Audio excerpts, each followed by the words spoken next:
All right, so have you ever dodged like a huge bullet but then kind of like ran straight into a brick wall? Mm-hmm. Because that's kind of what's going on with Jacob in Genesis 29. Oh, yeah. We're talking about some crazy love triangles, Yeah. family drama, and some real tests of faith. Yeah.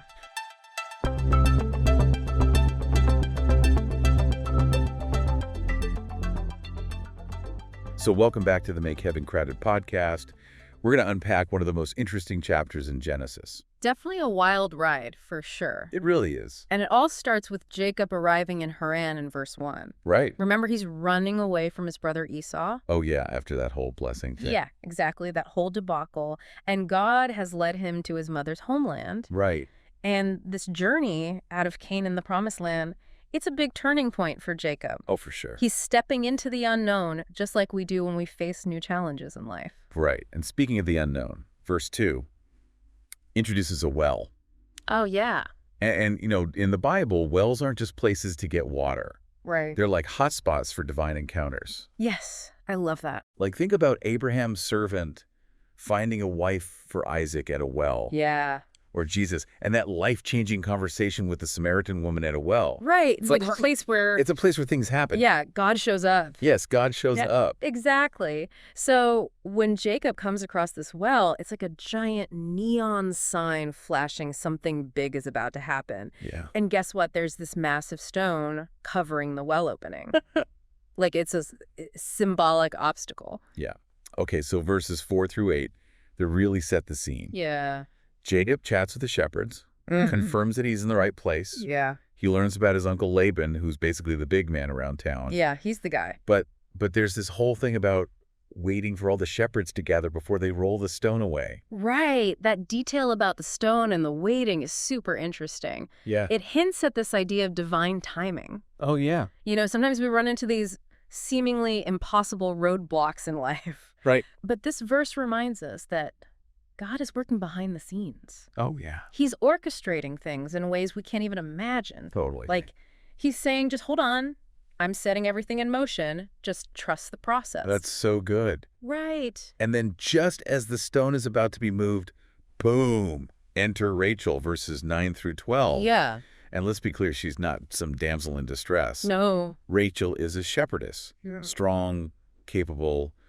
She's tending to her father's flocks. Yeah, I love her portrayal here. Yeah. She's not just a pretty face. She's an active character in the story. Yes. Shaping events as much as Jacob. Totally. And Jacob, well, he's totally smitten. Yeah. It even says he weeps with joy.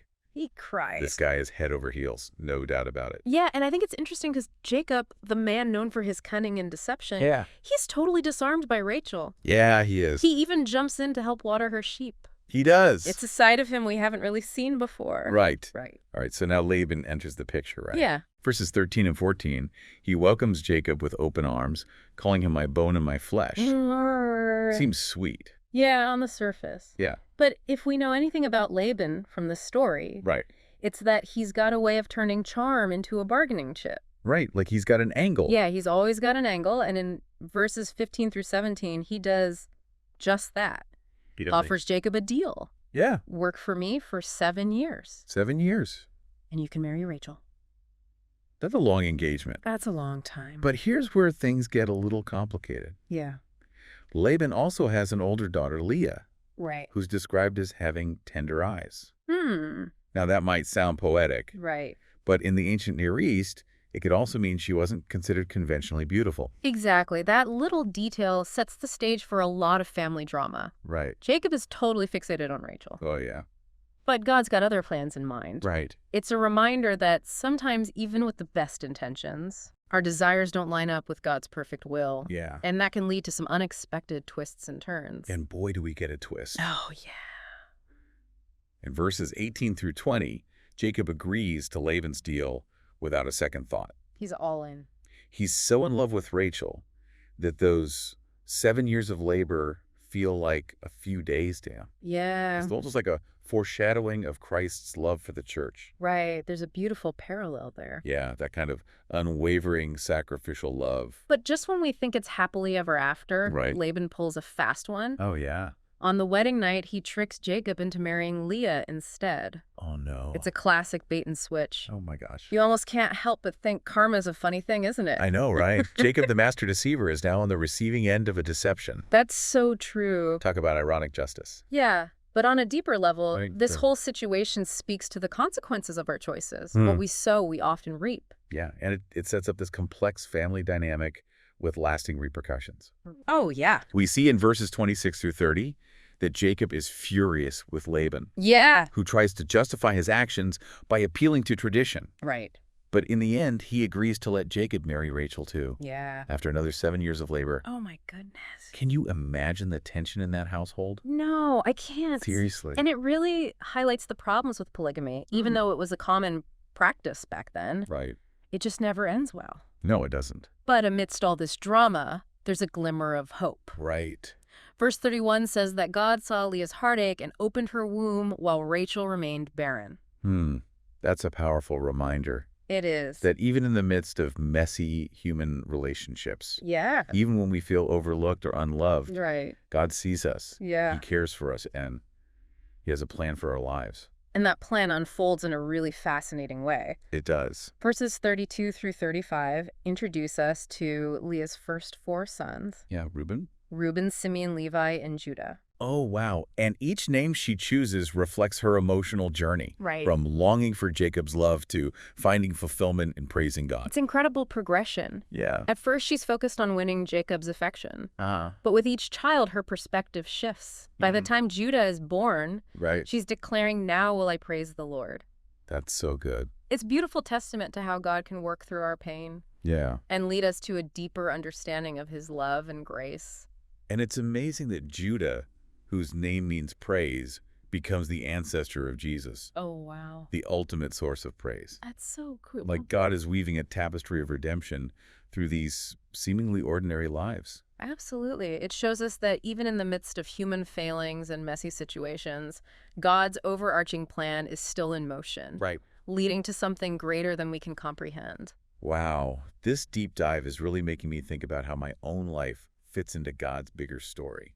Yeah, it's amazing how these ancient stories can speak to our lives today. They do. They remind us that even when things seem chaotic or unfair, Yeah. God is always at work, Right. and he can use even our most difficult experiences for good. So true. Yeah, and we've only scratched the surface. Right? There's so much more to unpack in the second half of this chapter. Oh, yeah. Ready to dive back in. Absolutely. Yeah. I'm hooked on this story. Okay, cool. It's like a soap opera with a divine twist. That's a great way to put it. Right. And speaking of twists, let's not forget that Rachel, Jacob's true love, Right. she's still childless, Yeah. while Leah is bearing him sons. Right. It's like the ultimate irony. Yeah. Jacob worked 14 years for Rachel, Right. and yet it's Leah who is experiencing the blessings of motherhood. Exactly. And that brings us to a really important theme that runs throughout this whole chapter, Yeah. God's sovereignty. Right.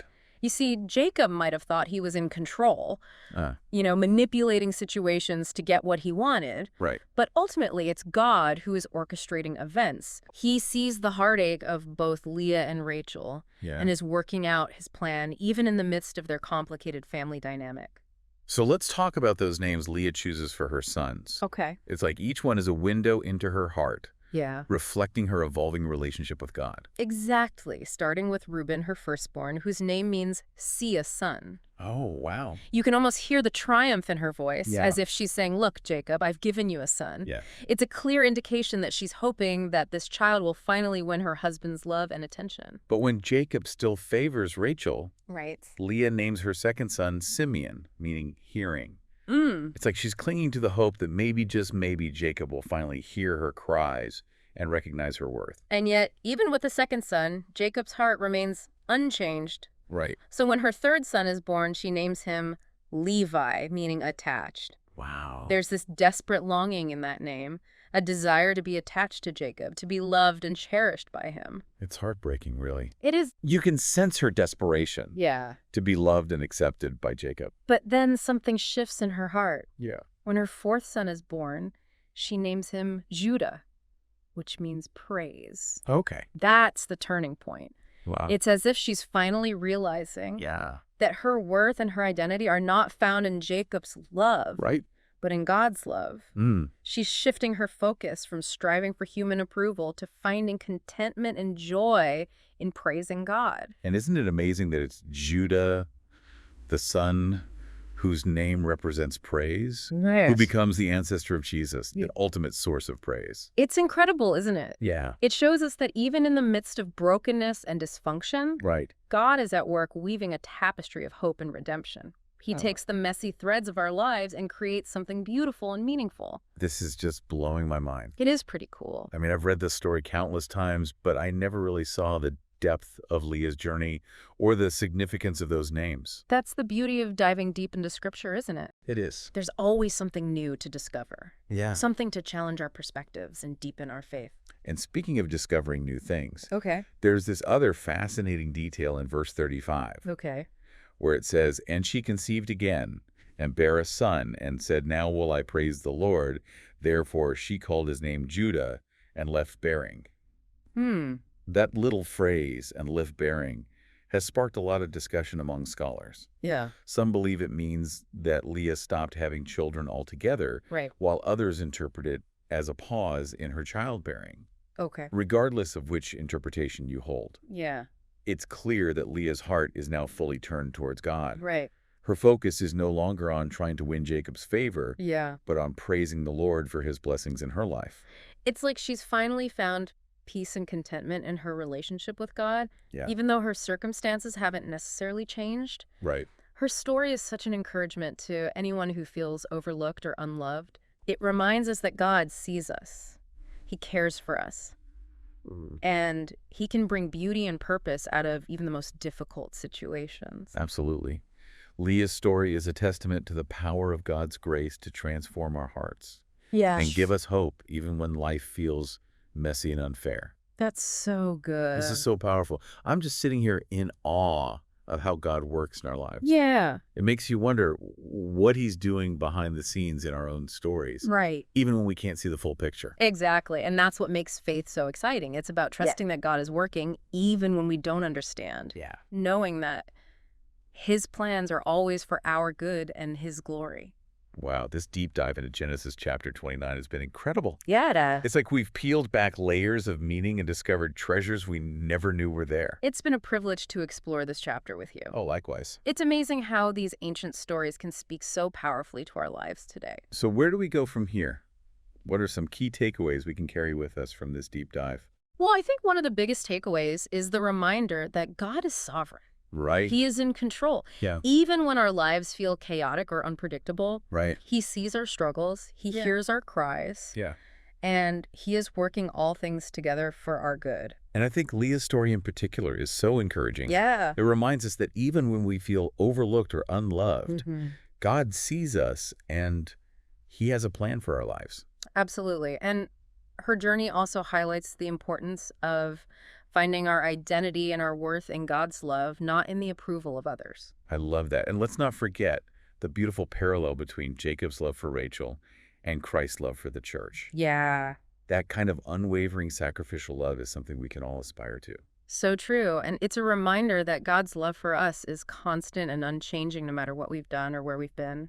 This has been such an enriching conversation. It has been. I feel like I have a whole new understanding of Genesis chapter 29. Me too. It's amazing how much depth and meaning there is to uncover in these ancient texts. So before we wrap up this deep dive, I want to encourage our listeners to check out the full chapter visualization on our Make Heaven Crowded YouTube channel. Yes. It's a great way to experience the story in a whole new way Yeah. and to see how all these themes and characters come to life. Yeah. You can find a link in the show notes. And we'd love to hear your thoughts. Yes. Share this episode with your friends. Right. And leave a comment below telling us what resonated with you most from our discussion today. Yes, we love connecting with our listeners and learning from your insights. It's amazing how these ancient stories have so much to teach us about faith and family and God's incredible plan for our lives. They really do. Genesis 29 is like a masterclass in understanding God's character Yeah. and how he works through even the most complicated circumstances. And you know what else struck me about this chapter? What's that? It's like a reminder that our stories are still being written. Oh, yeah. We might not always understand what God is doing or why he allows certain things to happen. That's so true. But just like with Jacob, Leah, and Rachel, we can trust that he is working all things together for our good, even when we can't see the full picture. Yeah, it's about faith, right? It is. And just in him. So as we wrap up this deep dive into Genesis 29, Okay. I'm left with a sense of hope and anticipation, Yeah. knowing that God is in control, Right. that he sees our struggles, He does. and that he has a plan for our lives, even when things feel messy or uncertain. And remember, even in the midst of our imperfections and mistakes, God's grace is sufficient. That's so good. He can take the broken pieces of our lives and create something beautiful and meaningful. This deep dive has been such a gift. It I has. feel like I've gained a whole new perspective on this familiar story. It's been a joy to explore it with you, and I hope our listeners have been encouraged and challenged by what we've discovered together. So to everyone listening, if you're intrigued by what we've uncovered today, I highly recommend checking out the full chapter visualization of Genesis 29 on our Make Heaven Crowded YouTube channel. Yeah. You'll find a link in the show notes. And please don't hesitate to share your thoughts with us. Leave a comment below. Tell us what resonated with you or what questions you still have. We love hearing from you and learning from your insights. Until next time, keep seeking truth, keep asking questions, and keep making heaven crowded. See you in the next deep dive.